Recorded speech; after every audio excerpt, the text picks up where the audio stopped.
Now आप सभी का स्वागत है एंड आज की क्लास में हम लोग बात करने वाले हैं class 10th mathematics chapter triangle. ठीक है, इस चैप्टर के सारे इंपॉर्टेंट क्वेश्चंस हम लोग यहाँ पर डिटेल में सॉल्व करने वाले हैं।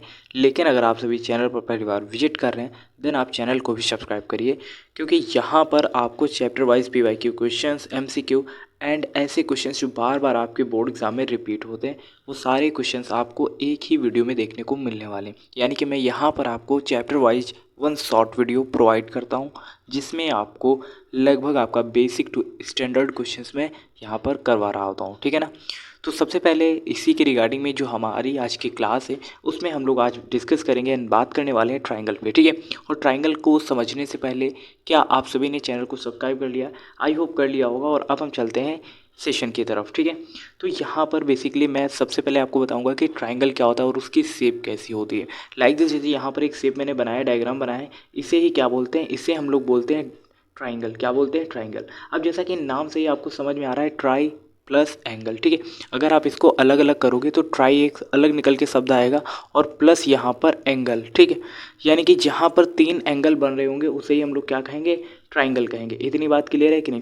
देखो, पहला एंगल, ये दूसरा एंगल और ये तीसरा एंगल। ठीक है, अगर आप इसका नाम देना चाहो तो एंगल ए, एंगल बी और एंगल सी, ये क्या है? 3 एंगल हैं। और जहाँ पर 3 एंगल बन रहे होंगे उसे ही हम लोग क्या कहेंगे? ट्राइंगल कहेंगे। अच्छा ये बताओ, ट्राइंगल में कितनी साइड्स होती हैं और कितने कॉर्नर होते हैं?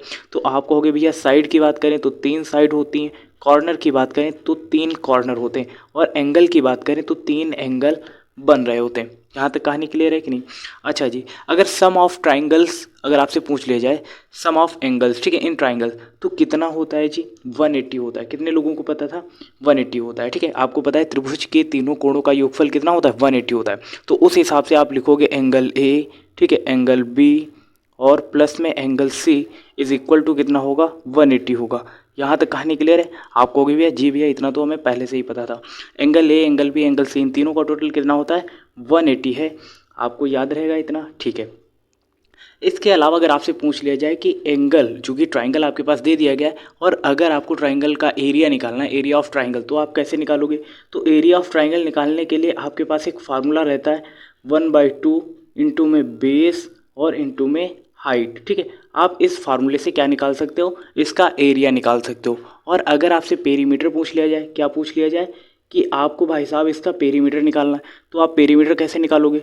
तो आप सब साइड्स को ऐड कर लेना। मान लेते हैं ए सी यहाँ पर A सेंटीमीटर है, ए बी यहाँ पर B सेंटीमीटर है और बी सी यहाँ पर C सेंटीमीटर है। तो पेरीमीटर निकालना है तो आपको लिखना है A प्लस में B प्लस में C।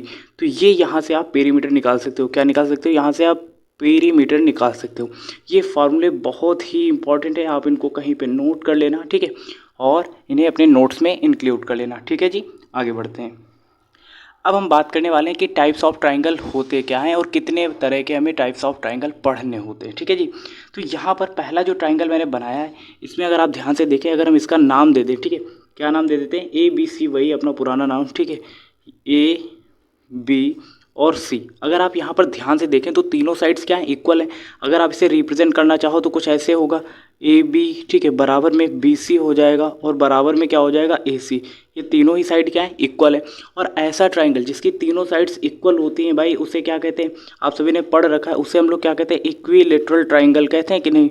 आप कहोगे जी भैया, तो ये कैसा ट्राइंगल है? इक्विलेटरल ट्राइंगल है, जिसकी तीनों साइड्स क्या होती हैं? इक्वल होती हैं। और जिसकी तीनों साइड्स इक्वल हो तो बनने वाला एंगल भी क्या होता है? इक्वल होता है। तो ये एंगल ए, एंगल बी और एंगल सी क्या होगा? इक्वल होगा।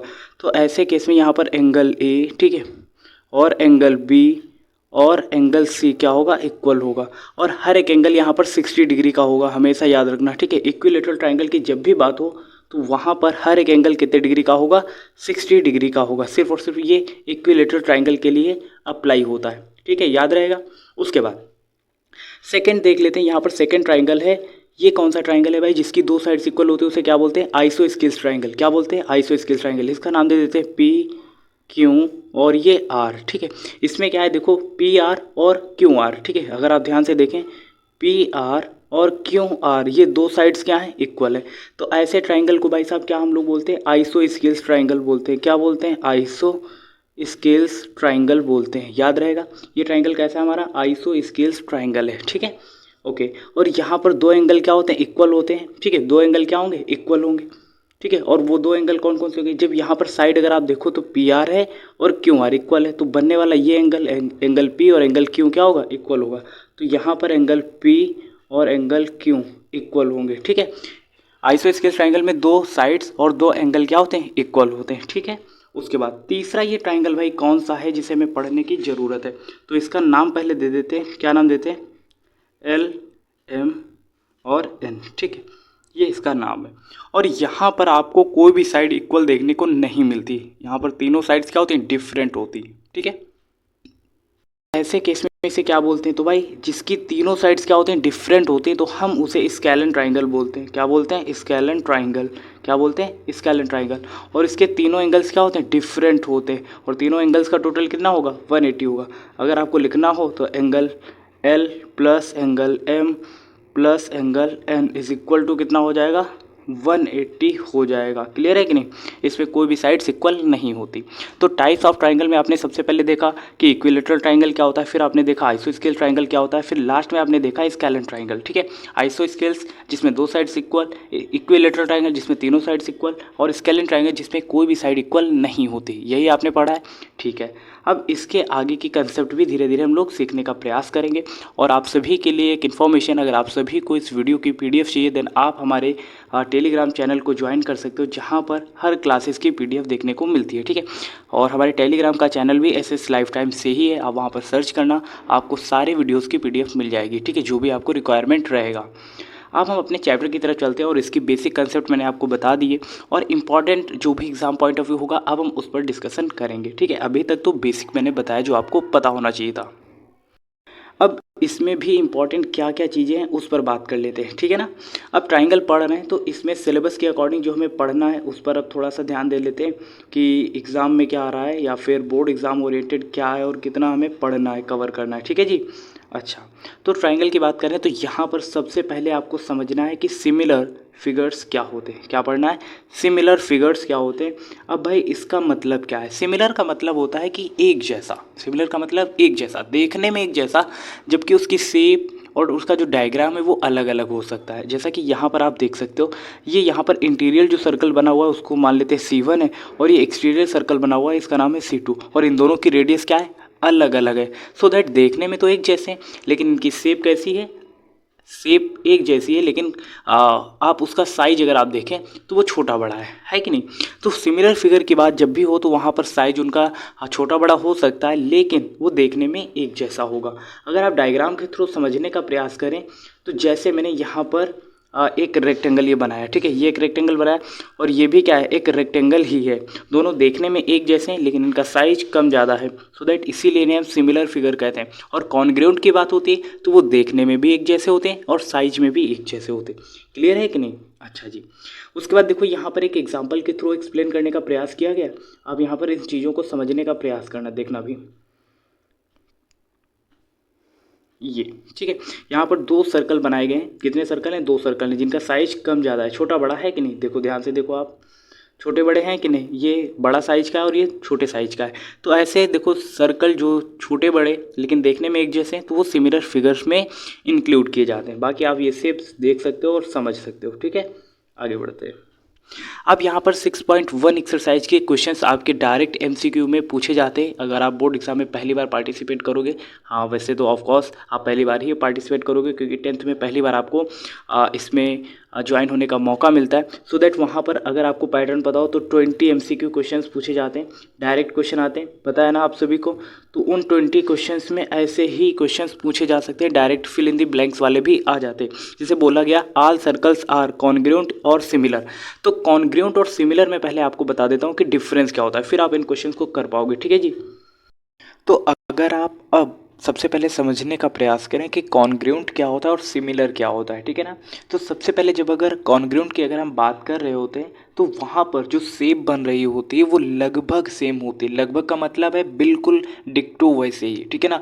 जैसे आपकी कुछ अगर पिक्चर निकाली जाए और सेम टू सेम एक दूसरा पर्सन आता है वहीं पे पिक्चर उसकी भी खींची जाए और दोनों की पिक्चर एक जैसी हो, जिसको हम लोग जुड़वा बोलते हैं ना, ट्विंस बोलते हैं, ऐसा कुछ, ठीक है।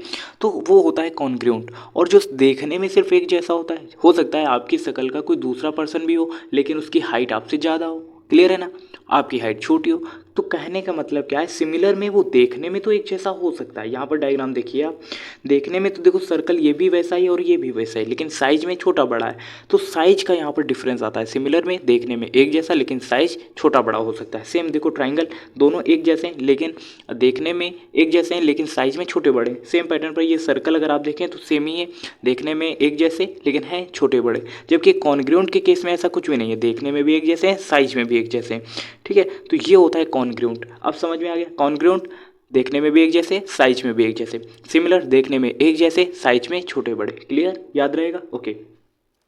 अब यहाँ पर क्वेश्चंस की हम लोग प्रैक्टिस करेंगे। ये क्वेश्चंस आपके बोर्ड एग्जाम में काफ़ी बार पूछे गए हैं, ठीक है। समझने का प्रयास करना। ऑल सर्कल्स आर कॉन्ग्रुएंट और सिमिलर। तो ऑल सर्कल्स की बात करी गई, मतलब कोई सर्कल छोटा भी हो सकता है, बड़ा भी हो सकता है। जैसे हमने एक ये सर्कल बनाया, दूसरा ये सर्कल बनाया, ठीक है, और तीसरा हमने ये सर्कल बनाया। तो ये तीनों सर्कल्स क्या होंगे, कॉन्ग्रुएंट। कॉन्ग्रुएंट क्या होते हैं, देखने में भी एक जैसे और साइज में भी एक जैसे। तो ऐसा तो यहाँ पर है नहीं, ऑल सर्कल्स की बात हो रही है, तो इसका मतलब ऑल सर्कल्स क्या होंगे, सिमिलर होंगे। क्या होंगे, सिमिलर होंगे। क्लियर है जी। तो यहाँ पर ये क्या होगा, सिमिलर होगा। इसको मिटाते हैं भाई, कहाँ चला गया, मिट जाओ भाई। मिट रहा है ना, चलो ठीक है। तो ऑल सर्कल्स क्या होंगे भाई, ऑल सर्कल्स होंगे सिमिलर। याद रहेगा जी, ओके। आपको भी भैया याद रहेगा, ठीक है।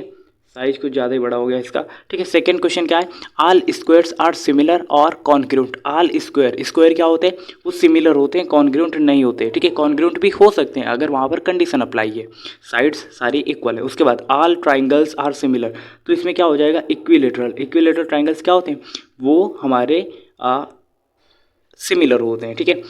फोर्थ वाला क्वेश्चन क्या है, the two polygons of the same number of sides are similar, their corresponding angles are, यहाँ पर इक्वल होगा, ठीक है, and their corresponding sides are proportional, ठीक है।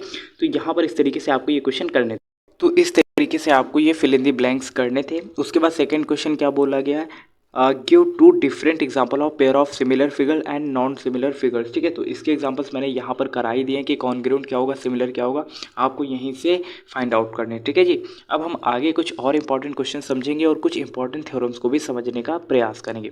सबसे पहले हम सिमिलैरिटी का रूल समझेंगे, सिमिलैरिटी ऑफ ट्राइंगल्स, जो कि यहाँ से क्वेश्चन अप्रूव करने के लिए आपके बोर्ड एग्जाम में भी आते, 2 नंबर या फिर 4 नंबर में अक्सर पूछ लिए जाते हैं, ठीक है ना। तो वो समझ लेते हैं सबसे पहले, सिमिलरिटी ऑफ ट्राइंगल्स, ठीक है। इसमें क्या बोला गया है, टू ट्राइंगल्स आर सिमिलर, ठीक है। टू ट्राइंगल्स आर सिमिलर यानी कि दो ट्राइंगल सिमिलर कब होते हैं, उनके केसेस दिए गए। Number 1, their corresponding angles are equal, यानी कि उनके जो करेस्पॉन्डिंग एंगल्स होते हैं वो इक्वल होने चाहिए। और सेकंड क्या होना चाहिए, सेकंड की their corresponding sides are in the same ratio और प्रोपोर्शन। इसका मतलब क्या है भाई, करेस्पॉन्डिंग एंगल्स क्या होते हैं, जैसे मान लेते हैं ये इसका एंगल का नाम है, ट्राइंगल का नाम है एंगल ABC और इसका नाम है PQ और R, ठीक है जी।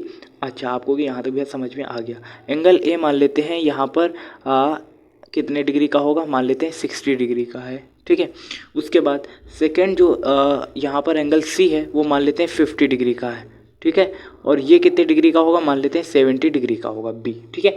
सेम पैटर्न पे इसको भी ऐसे मान लेते हैं, एंगल ये कितने डिग्री का होगा, 60 डिग्री का, ठीक है। और ये वाला 50 डिग्री का और ये होगा 70 डिग्री का, ठीक है।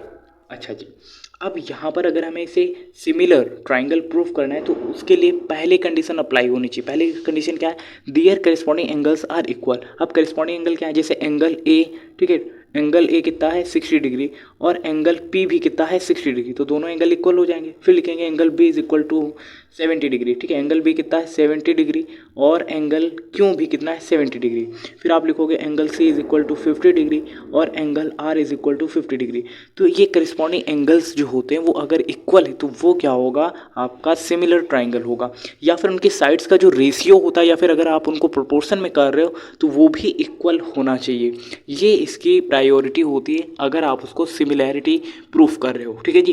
तो ये आपको पता होना चाहिए। उसके बाद अब हम कुछ और एग्जांपल मैं आपको कराता हूँ, ऐसे ही अभी देखना, ठीक है। कहाँ गए भाई क्वेश्चंस, मैंने स्लाइड में लगा लिए थे पहले ही ताकि आपको एक्सप्लेन कर सकूँ ये, ठीक है।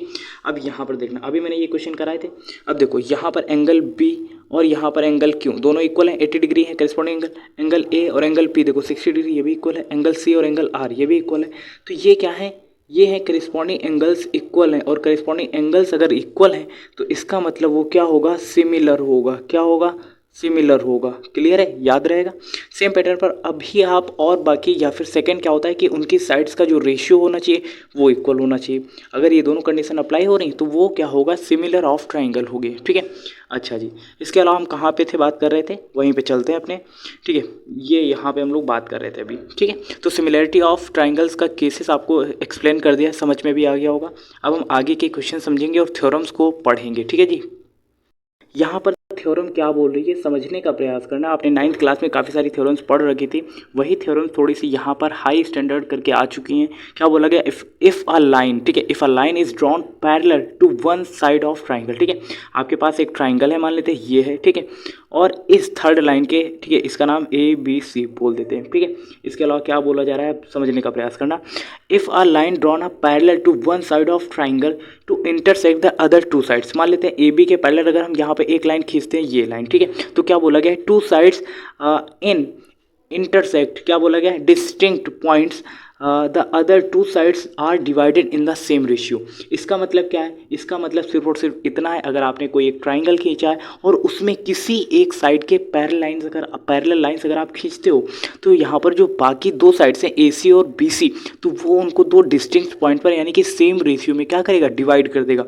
यानी कि AC का ये मिड पॉइंट हो जाएगा M और BC का मिड पॉइंट हो जाएगा N। ये इनडायरेक्टली यहाँ पर बात बोली जा रही है, समझ में आ गया। इंपॉर्टेंट है ये थ्योरम, आपको समझना है। और देखो यहाँ पर 1/2 बेस इंटू हाइट, ये क्या दे दिया गया, एरिया ऑफ ट्राइंगल। ठीक है, ये एरिया दे दिया गया है, ये भी यहाँ पे फॉर्मूला नोट कर लेना। ठीक है, इंपॉर्टेंट नहीं है, बस मैं आपको रिवीजन के बेस पर बता रहा हूँ। तो ये थ्योरम समझ में आ गई। उसके बाद सेकंड थ्योरम क्या बोली गई भाई, वो समझने का प्रयास करना। थ्योरम 6.2, ठीक है, आप लोग अपनी बुक्स में रीड करते रहिएगा। ठीक है, क्या बोला गया, if a line divided any two sides, if a line, ठीक है, मान लेते हैं सबसे पहले हम लोग एक ट्राइंगल बना लेते हैं और वो ट्राइंगल हमारे पास कुछ ऐसा है।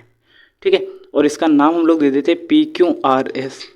ठीक है, PQR ये बोला गया। ठीक है, क्या बोला गया, if a line divided any two sides, एक लाइन है, ठीक है, जो डिवाइड करती है दो साइड्स को। ठीक है, ठीक है, two sides of a triangle in the same ratio, यानी कि PQ के पैरेलल कोई एक लाइन है जो इसको यहाँ पर जो दो साइड्स हैं PR और QR को क्या करता है, सेम रेशियो में क्या कर रहा है, वो इक्वल कर रहा है, बाइसेक्ट कर रहा है। सो दैट जो हमने लाइन खींची है यहाँ पर L और M, वो क्या होगी, वो PQ के पैरेलल होगी। समझ में आया कि नहीं, नहीं समझ में आया, फिर से समझना। हमने एक ट्राइंगल खींचा था PQR, ठीक है, ये ट्राइंगल खींचा था, हमने एक लाइन खींची जो कि क्या थी, PQ और QR को बाइसेक्ट कर रही थी, तो वो लाइन क्या होगी, तीसरी साइड से यानी कि PQ के पैरेलल होगी।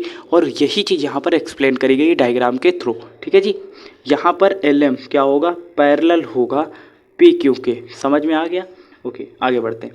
अब देखो यहाँ पर 6.2 के कुछ इंपॉर्टेंट क्वेश्चन दिए गए जो डायरेक्ट आपके बोर्ड एग्जाम में काफ़ी बार रिपीटेड है, सो दैट आप इनको बिल्कुल भी स्किप नहीं कर सकते हो। ठीक है जी, अभी मैंने आपको सिमिलैरिटी का केस बताया था, क्या बताया था भाई, सिमिलैरिटी का केस एक बार फिर से रिवाइज कर लेते हैं ताकि आप भूलो नहीं। ठीक है, सिमिलैरिटी के केस क्या था भाई, पहला था करेस्पॉन्डिंग एंगल्स इक्वल होने चाहिए, और दूसरा उनकी साइड का जो रेशियो है वो इक्वल होना चाहिए। यही मैंने दो रूल अभी बताए थे, आप कहोगे जी भैया यही दो रूल आपने बताए थे, अब इन्हें अप्लाई करने का समय आ गया है। और ये क्वेश्चन काफ़ी बार बोर्ड एग्ज़ाम में पूछा गया है भाई। ठीक है, अगर आप यूपी बोर्ड से बिलोंग करते हैं डेफिनेटली आपके बोर्ड एग्जाम में आएगा। ठीक है, क्वेश्चन क्या बोला गया, DE पैरेलल है BC के। अब DE यहाँ पर ये जो लाइन है वो BC के क्या है, पैरेलल है। उसके बाद EC, आपको इसमें फाइंड EC करना है, उसके बाद सेकंड में AD फाइंड आउट करना है। ठीक है, समझ में आ रहा है, EC और AD। यहाँ पर EC भाई क्या है, ये है हमारे पास X, और AD मान लेते हैं Y। इन दोनों को फाइंड आउट करना है। तो कैसे होगा भाई, जब भी आपसे इस तरीके के क्वेश्चन बोले जाएं, ठीक है, लाइंस पैरेलल हैं और आपको पता है सिमिलर के केस में क्या होता है, करेस्पॉन्डिंग एंगल्स इक्वल होने चाहिए, क्योंकि यहाँ पर एंगल्स है नहीं, तो उनकी साइड्स का जो रेशियो है वो इक्वल होना चाहिए। तो ट्राइंगल पहले हम किस में देखेंगे, ABC में। ठीक है, ये ट्राइंगल है हमारे पास, और दूसरा ट्राइंगल हमारे पास कौन सा है, BC, ये AB। ठीक है, सेम पैटर्न पे बनाए गए, इसका मतलब ये दोनों क्या है, सिमिलर हैं। सो दैट सिमिलर केसेस में यही होता है कि करस्पॉन्डिंग एंगल होने चाहिए, क्योंकि करस्पॉन्डिंग एंगल्स है नहीं तो साइड का रेशियो क्या होना चाहिए, इक्वल होना चाहिए। तो हम वही देखेंगे। तो यहाँ पर AD हमारे पास दिया गया, तो AD अपॉन में क्या लिखेंगे भाई, तो यहाँ पर पहला वाला देख रहे हैं, ठीक है, तो इसमें लिखेंगे AD अपॉन में DB। ठीक है, क्या लिखेंगे, DB, पहले वे अभी देख रहे हैं। फिर लिखेंगे AE, ठीक है, कितना है हमारे पास, AE अपॉन में क्या लिखेंगे, BC, ठीक है। क्या लिखेंगे, EC, सॉरी, ठीक है। ये हो गया, आप हो गए जी भैया यहाँ तक हो गया। तो देखो हमारे पास AD कितना दिया गया था, ध्यान से समझने का प्रयास करना।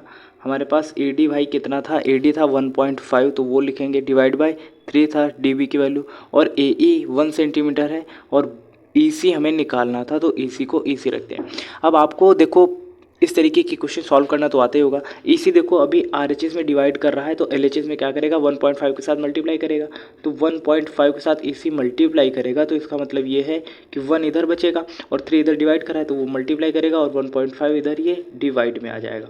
ये आपको सॉल्व करना तो आते ही होगा, इसमें कुछ यूनिक तो मैंने किया नहीं है, ठीक है ना। क्लियर है यहाँ तक आपको कि जी भैया। अब ये 3 है, देखो डेसिमल हटाएंगे एक डिजिट के बाद, डेसिमल के बाद एक डिजिट, तो एक जीरो बढ़ाएंगे, 15 1 जा 15, 15 2 जा 30, यानी कि EC की वैल्यू कितनी आ जाएगी भाई, EC की वैल्यू आ जाएगी 2 सेंटीमीटर। समझ में आया आपको कि जी भैया समझ में आ गया। तो इस तरीके से आपको ये पहला क्वेश्चन करना था। सेम पैटर्न पर ये आपको दूसरा क्वेश्चन करना है, और ये पहले क्वेश्चन का जवाब मैंने आपको दे दिया। जो सिमिलर ट्राइंगल्स होते हैं उनकी साइड्स का जो रेशियो होता है वो या तो इक्वल होगा या फिर वो प्रोपोर्शनली होगा, ठीक है। अच्छा जी, तो इस तरीके से आपको सॉल्व करना होता है, या फिर करस्पॉन्डिंग एंगल्स क्या होंगे, इक्वल होंगे। आ गया समझ में आपको कि जी भैया। अब आगे देखते हैं। आगे के क्वेश्चन में काफ़ी बार अगर कोई क्वेश्चन रिपीटेड है तो वो यही है। यहाँ पर सेकेंड क्वेश्चन जो आप देख रहे हो बेहद इंपॉर्टेंट क्वेश्चन है, ठीक है, बहुत इंपॉर्टेंट क्वेश्चन है। और तीसरे चौथे में से भी एक क्वेश्चन आप कर लेना, अगर आपसे नहीं होता है तो मुझे बताइएगा, नेक्स्ट वीडियो में मैं आपको इसका सोल्यूशन प्रोवाइड करने का प्रयास करूँगा, ठीक है। मोस्ट इंपॉर्टेंट है, ठीक है, VIP कर लो इसको, ठीक है, बोर्ड एग्जाम की रिगार्डिंग में बहुत बहुत इंपॉर्टेंट है, ठीक है। आगे बढ़ते हैं भाई। अब देखो 6.3 थ्योरम क्या बोलती है, अब वो समझने का यहाँ पर हम लोग प्रयास करते हैं, क्योंकि थ्योरम्स जब हम सॉल्व करेंगे, क्वेश्चंस को प्रूव कर रहे होंगे, तो वहाँ पर इनका उपयोग होगा।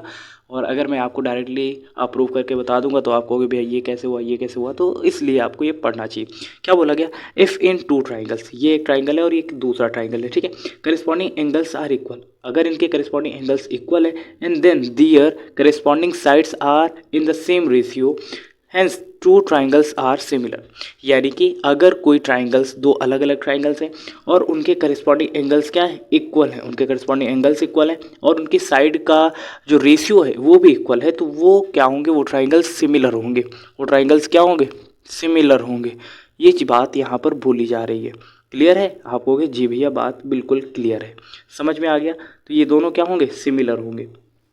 उसके बाद नेक्स्ट थ्योरम हमारे पास क्या बोली जा रही है भाई, नेक्स्ट थ्योरम है 6.4, ठीक है, इसको समझने का प्रयास करते हैं। यहाँ पर बताया जा रहा है भाई, इफ़ इन 2 ट्राइंगल्स, अगर कोई 2 ट्राइंगल्स हैं, मान लेते हैं ट्राइंगल A है और ये दूसरा ट्राइंगल B है, ठीक है। अच्छा जी, ये ट्राइंगल 1 और ये ट्राइंगल 2।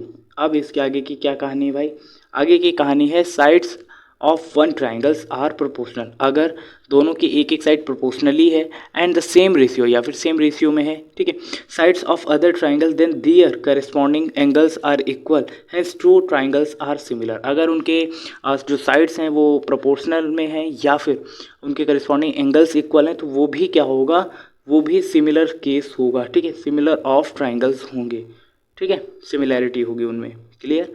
आगे 6.5 थ्योरम क्या बोलती है भाई, आप इन थ्योरम्स को एक बार खुद से पढ़ लेना, ठीक है, फिर भी जो हो रहा है मैं आपको बताने का प्रयास तो कर ही रहा हूँ। If one triangles of a triangles is if one angles of a triangle, अगर ट्राइंगल का कोई एक एंगल इक्वल है one angle of other triangles and their sides including these angles are proportional, then 2 triangles are similar. अगर उनके दो या फिर कोई एक साइड क्या है, इक्वल है, और दो एंगल्स क्या है, प्रोपोर्शनली में हैं, सो दैट तब भी वो क्या होगा, तब भी वो आपका सिमिलर के केस में इंक्लूड होगा, ठीक है, किसमें इंक्लूड होगा, सिमिलर के केस में इंक्लूड होगा। याद रहेगा आपको, आपको कि जी भैया याद रहेगा, ठीक है, आप इनको अच्छे से पढ़ लेना एक बार। उसके बाद यहाँ पर ये क्वेश्चन भाई बेहद इंपॉर्टेंट है, one of the most important question जो आपके बोर्ड एग्जाम में काफ़ी बार पूछा गया है।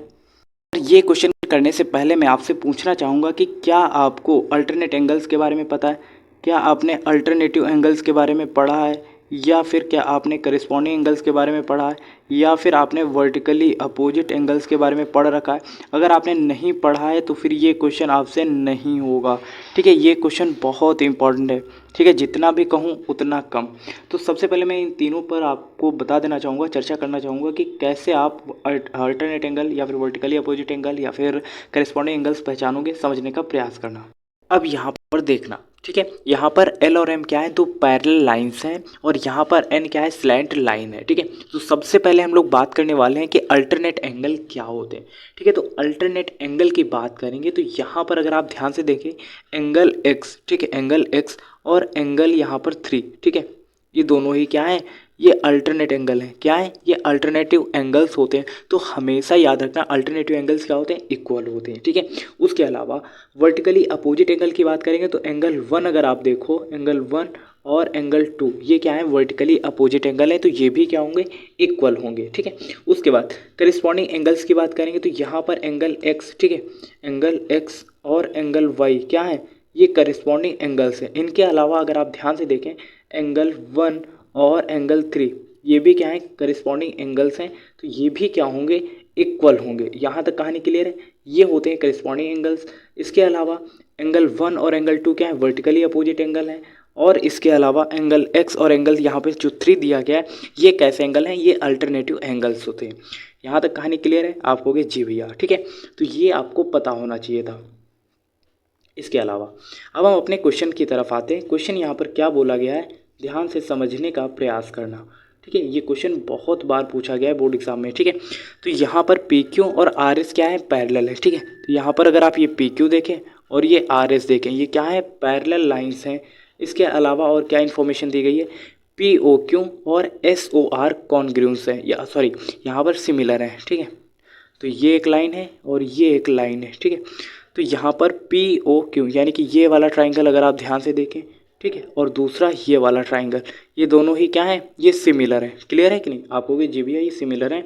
अब इसके बाद अगर ये सिमिलर है तो उसके केस में हम करेंगे क्या, यहाँ पर हमें प्रूफ क्या करना है, प्रूफ करना है कि पी ओ क्यू और एस ओ आर ये सिमिलर है, ठीक है, इनको प्रूफ करना है। तो सिमिलर के केस में या तो उनके करिस्पॉन्डिंग एंगल्स इक्वल हो जाए या फिर उनके साइड का जो रेशियो होता है वो इक्वल हो जाए। तो यहाँ पर अगर आप ध्यान से देखें, एंगल पी और एंगल एस ये क्या है, अल्टरनेटिव एंगल्स हैं कि नहीं, तो यहाँ पर वही चीज़ देखो मेंशन करी गई, तो ये इक्वल होंगे। उसके बाद एंगल क्यू और एंगल आर ये भी क्या है, अल्टरनेट एंगल्स हैं, ठीक है, तो ये भी क्या होगा, इक्वल होगा। और अगर आप ध्यान से देखें, यहाँ पर एंगल पी ओ क्यू, ठीक है, ये पी ओ क्यू और एस ओ आर ये क्या है, वर्टिकली अपोजिट एंगल है, तो ये भी इक्वल होगा। अब आपके पास 3 चीज़ें हो गई, सो दैट आप इसको क्या बोल सकते हो, आप बोल सकते हो by A similarity criterion, so that ये क्या होगा, ये सिमिलर होगा, यानी कि पी ओ क्यू सिमिलर होगा एस ओ आर ट्राइंगल के, ठीक है। तो ये भाई बेहद इंपॉर्टेंट है, आप इसको वेरी इंपॉर्टेंट क्वेश्चन कर लेना। पी वाई क्यू बेस्ड है ये क्वेश्चन, ठीक है, काफ़ी बार रिपीटेड है, ठीक है जी। आगे बढ़ते हैं, उसके बाद नेक्स्ट क्वेश्चन देख लेते हैं, ठीक है। One of the most important question for your board exam, so that आप इनको स्किप बिल्कुल भी नहीं कर सकते, ठीक है। बेहद इंपॉर्टेंट क्वेश्चन है। यहाँ पर क्या बोला गया है, आपके पास दिया गया O A into O B is equal to O C into O D, ठीक है, ये दे दिया गया है। और आपको प्रूफ करना है कि एंगल ए सी बी और डी ये चारों एंगल्स क्या है, इक्वल है।